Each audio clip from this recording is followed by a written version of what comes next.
Shri Gurubhyo Namaha, children. Hope you are very familiar with yesterday's topic.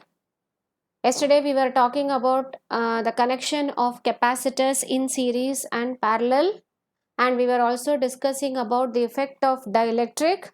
In that effect of dielectric, we discussed two cases. One is when the battery is removed, and the second case is when the battery is connected. In both the cases, we found that the capacitance was increasing. Okay, so hope you are very thorough with all those concepts. Now we are moving on to the last topic of this lesson. Now today we are going to discuss about distribution of charges in a conductor and action of points. Now this action of points, it has a very wide use in lightning arresters. We are going to talk about lightning arresters, how this action of points plays a very important role. Okay, so today's topic is distribution of charges in a conductor. Now look at this diagram, children. Now there are two conducting spheres. Okay, sphere A and sphere B. Now the radius of the sphere A is R1 and the radius of the sphere B is R2. Okay, and these two spheres are connected by a thin conducting wire. Remember, the wire is a conducting wire. So these two spheres of different radii, both are not having the same radii, they are having different radii. They are connected to a thin conducting wire. Okay, and when we talk about the distance between the spheres is much more greater than the radii of the sphere. Suppose if this measures 3 centimeter, and definitely this will be lesser than that. This distance must be greater than 3 centimeter. So the distance should be greater than the radii of either spheres. Okay, so this is the situation. Now what I'm going to do is I'm going to introduce a charge Q. What is that I'm going to do? I'm going to introduce a charge Q into any one of the sphere. I can have this charge Q on this sphere or on this sphere. So I may have this charge on any one of the spheres. As soon as I introduce a charge Q to these spheres, immediately what happens? This charge Q is redistributed because the two spheres are connected. As soon as I introduce a charge Q, this charge is redistributed into the spheres, and when it is redistributed, the electrostatic potential, you know what is the formula for electrostatic potential? Electrostatic potential is V is equal to Q by 4 pi epsilon naught R. So this electrostatic potential will remain the same in both the spheres. The charges are redistributed and the potential remain the same. So V will be the same in both the spheres. Okay, and we can say now that these spheres are uniformly charged and they attain electrostatic equilibrium. So this is the condition of the sphere, right? Now let us assume that let Q1 be the charge on this sphere and Q2 be the charge. So the charge that is redistributed is, the total charge is Q1 plus Q2. Am I right? Okay, so Q1 be the charge on sphere A and Q2 be the charge on sphere B, such that the total charge will be Q1 plus Q2. Okay, and inside the charges, now as you know, it is a conducting sphere. So where the charges will be? Now we studied this concept in the behavior of conductors in an electric field. Now where do the charges reside? The charges reside on the surface of the sphere, and inside the net charge is 0. Okay, ma, so there is no net charge inside the sphere. The charges are all arranged on the surface of the sphere. So let us write the potential for the sphere A. So what is electrostatic potential for sphere A? I will write here VA is equal to, I will write as Q1 by 4 pi epsilon naught R1. Similarly, for VB equal to, I will write Q2 by 4 pi epsilon naught R2. So these are the potentials, right? And I told you, as soon as these two spheres are connected, now charges are redistributed, and I said the potential is going to be the same. So in that case, I can write VA is equal to VB, right? Okay, so if VA is going to be equal to VB, Q1 by 4 pi epsilon naught R1 equal to Q2 by 4 pi epsilon naught R2, right? Am I right? So which gets cancels here? 4 pi epsilon naught in both the sides gets cancelled. So I have Q1 by R1 equal to Q2 by R2. Is it clear? Right? Okay. Now let us take surface charge density formula. You know what is the formula for surface charge density? Hope you remember.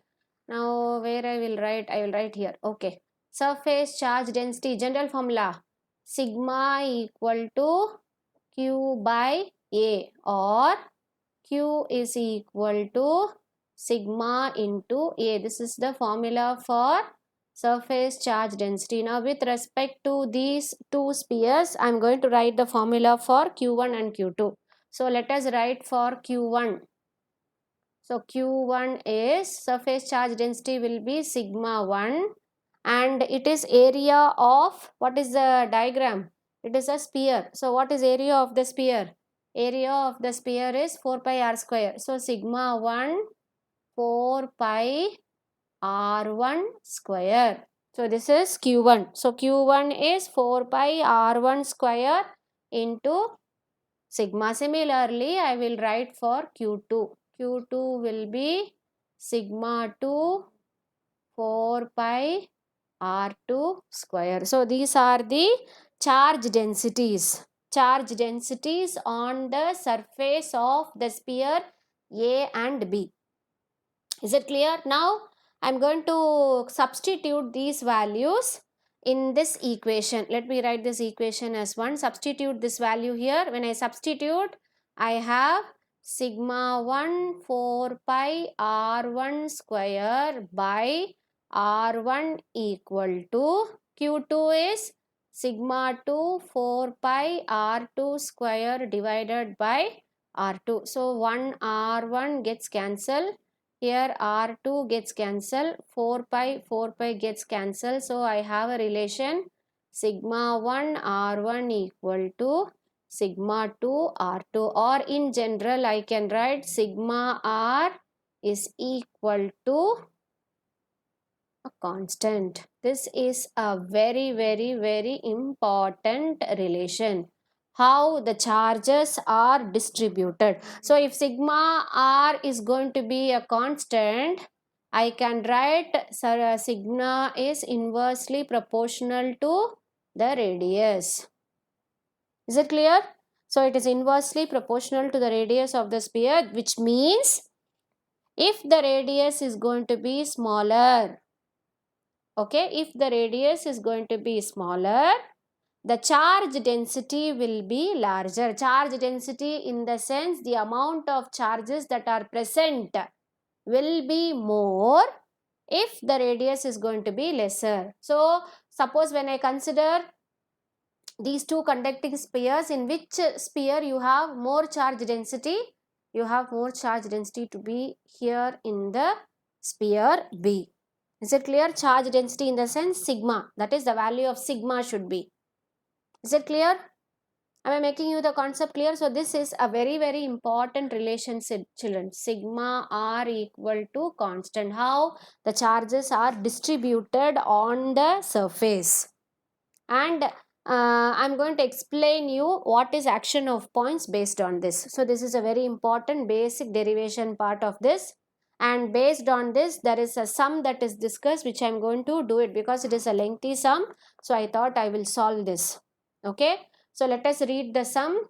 Two conducting spheres of radius r1 equal to 8 centimeter and r2 equal to 2 centimeter are separated by a distance much larger than 8 centimeter. So this r1 is considered to be 8.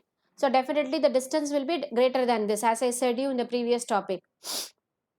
So much larger than 8 centimeter and are connected by a thin conducting wire as shown in the figure. A total charge of Q is equal to plus 100 nanocoulomb. So what is the value of Q? Q is plus 100 nanocoulomb is placed on one of the spheres. Now let me write the value of radius. R1 equal to 8 centimeter. R2 is equal to 2 centimeter. Okay ma? After a fraction of second, the charge Q is redistributed of course. When these two spheres are connected by a wire, after some time the charges are redistributed and both the spheres attain electrostatic equilibrium. So what is that we should find out? We should find out, calculate the charges. The question is not there. I will write the question here. Two things you should find out. One is calculate the charges. Okay, calculate the charges and surface charge density. So first thing is this one. Calculate the charges and surface charge density, and the second one is calculate the potential. Calculate the potential at the surface of the sphere. Potential is going to be the same, so at the end we can find out for only one sphere, if the potential is calculated, it is applicable for the other two also. So you understood the question now. You need to calculate the charges, you need to calculate the surface charge density, and you need to calculate the potential. Clear? Okay. Now what is potential formula? Potential formula is VA is equal to Q1 by 4 pi epsilon naught R1. This is for the first sphere. Similarly, I can write for VB is equal to, let me write as Q1 here. Similarly, here for VB, Q2 by 4 pi epsilon naught R2. Okay, ma? So I can have, let me adjust this 1 minute. Okay.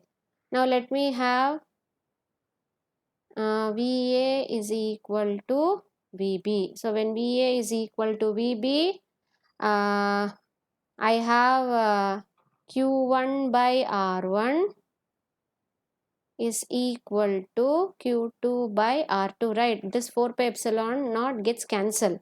So I have Q1 by R1 equal to Q2 by R2.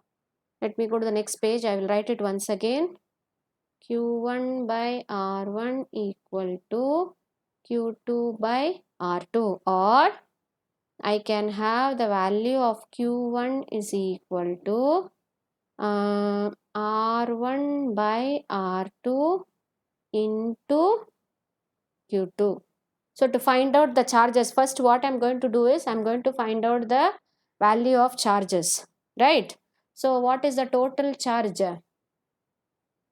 Q is equal to Q1 plus Q2, right? Okay, so I can get the value of Q1 from this. So Q1 will be Q minus Q2, right?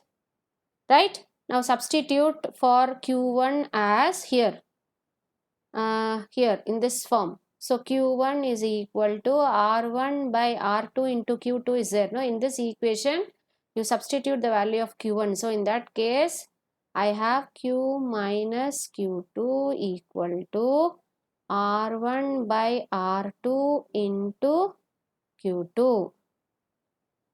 Okay, ma? Now take this R2 to the left side. I have Q into R2 minus Q2 R2 equal to R1 Q2, right? Let this QR2 be here. Take this R1 Q2 plus Q2 R2. Here you have Q2 to be common, R1 plus R2 into QR2. Now from this I wanted to get the value of Q2.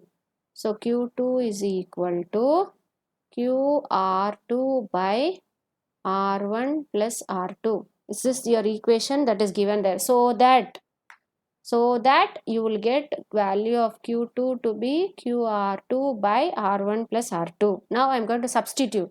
I have the values. So let me draw a line. So Q2 will be, what is the value of Q? The value of Q is 100 nanocoulomb. So substitute 100 nano in the sense 10 power minus 9 children into, what is R2? R2 is 2 centimeter, right? Yes, 2 into 10 power minus 2 divided by R1 plus R2. R1 is 8 centimeter and R2 is 2 centimeter. So you have 10 centimeter, again 10 into 10 power minus 2. So this gets cancelled.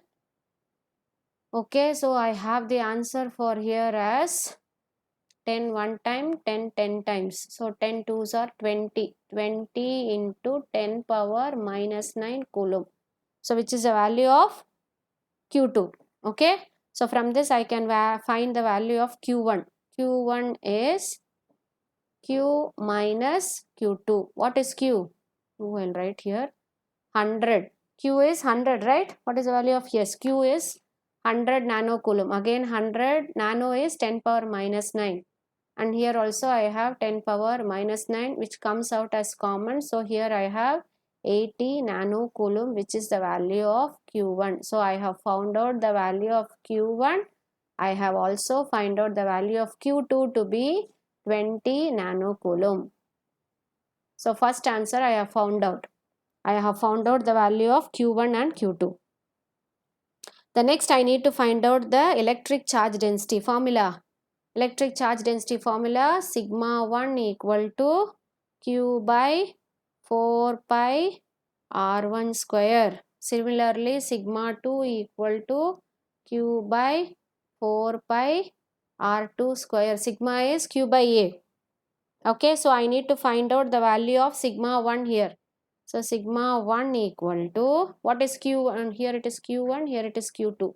So Q1 is 80 nanocoulomb. So 80 into 10 power minus 9, 4 pi.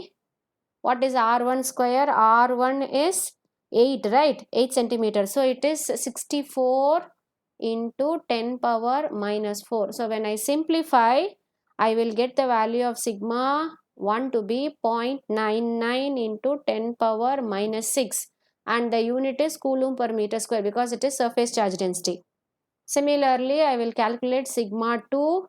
Sigma 2 is, what is sigma 2? Q2 is 20 nanocoulomb. So 20 into 10 power minus 9 divided by 4 pi. What is the radius? It is 2, right? So 4. 4 into 10 power minus 4. When I simplify, I will have 3.9 into 10 power minus 6 coulomb per meter square. Now compare the value. Now last topic, I just proved sigma is inversely proportional to the radius. Now look at the radius here. The radius is 8. Radius square we have substituted. R1 here is 64. R2 here is 2. Now here the radius is more. Look at the value of sigma, it is lesser.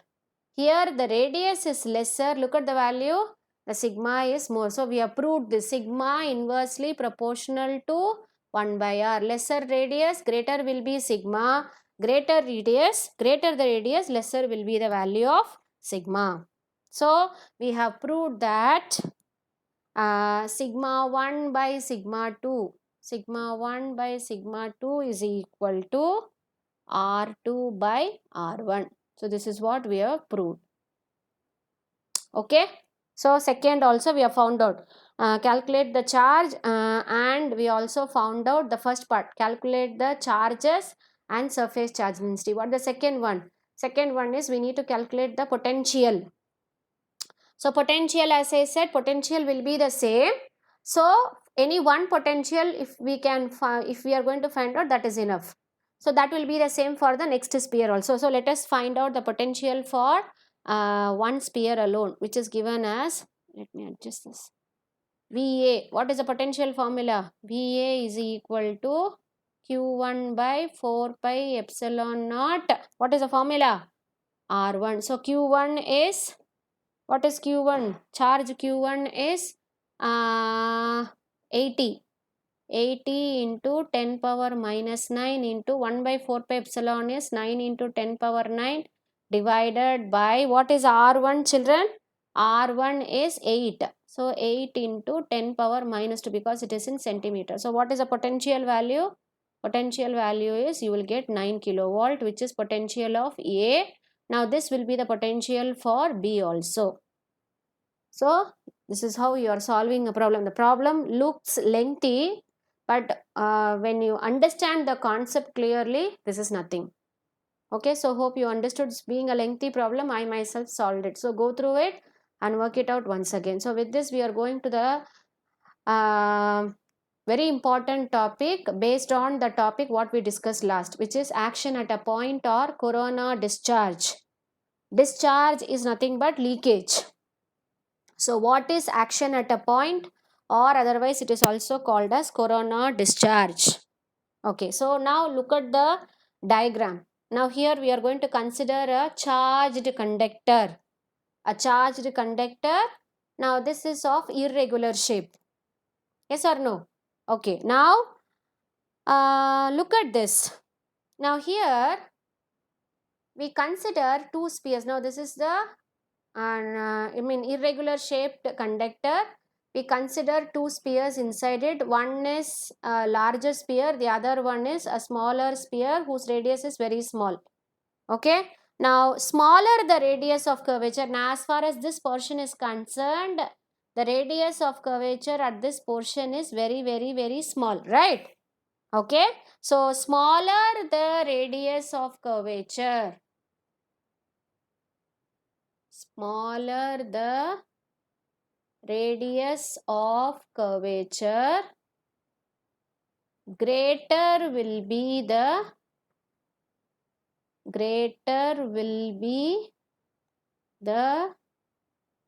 charge density. This is what we read last topic. Okay, smaller the radius. Now this smaller, here the radius is smaller. Now look at the amount of charges that are present in this area. You have more number of charges here, whereas here you look, the radius of curvature is greater here. Look at the charges. We have only few charges, and the electric field also, it is not much stronger. But look at the electric field here. You have the strength of the electric field to be more number of charges getting accumulated here, whereas here less number of charges, the amount electric field is also weak. So smaller the radius of curvature, greater will be the charge density, which is a very important concept. So where you have smaller radius of curvature, at the end of the conductor, which has larger curvature in the sense you have the radius to be smaller. Okay, and here the electric field is also very high. So because of a very high electric field, in between this area, the air molecules that are there in the area gets ionized.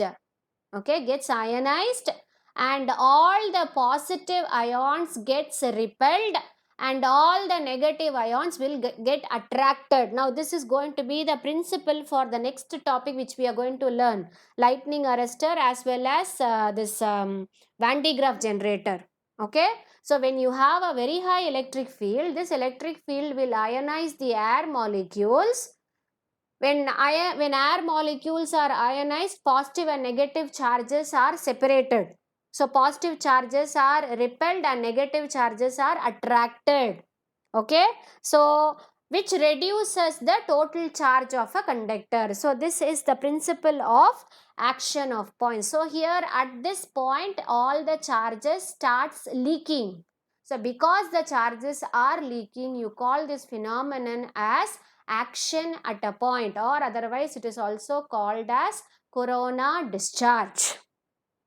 Are able to understand, children? This is a very important concept. Two topics we have discussed here. One is how a charge is distributed continuously on a conductor, charged conductor, and second one is what is action of points or corona discharge. So go through this topic very clearly, try to understand this concept very clearly, children. Only then you will be able to understand the next topic, which is called as lightning arrestor, and based on that we are going to talk about Van de Graaff generator.